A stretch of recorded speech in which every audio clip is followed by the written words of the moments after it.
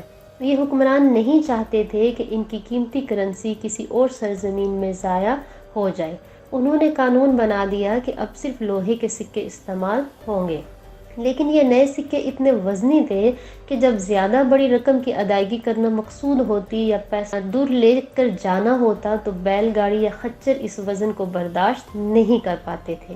خیال کیا جاتا ہے کہ اس مشکل کی وجہ سے تاجروں نے پہلی بار کاغذ کی کرنسی کا تجربہ شروع کیا۔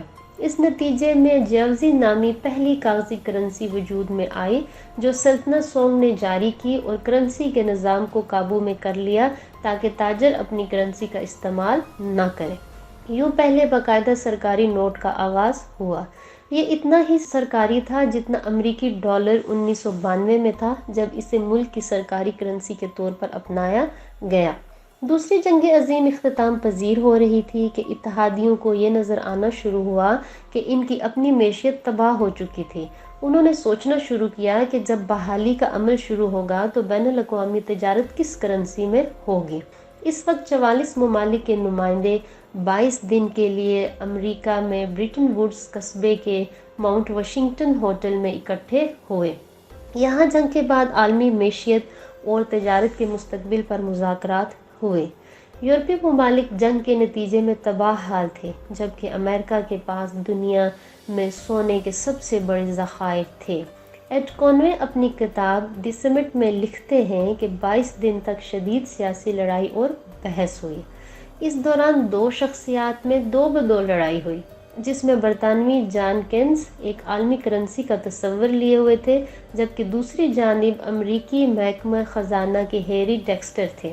اس کانفرنس کے بعد طے ہوا کہ امریکی ڈالر بین الاقوامی تجارت کے لیے استعمال کیا جائے گا، اور اسی ملاقات میں بنائے جانے والے ادارے IMF اور ورلڈ بینک جنگ کے بعد معاشی مشکل کا سامنا کرتے ممالک کو امریکی ڈالر میں ہی قرض دیں گے۔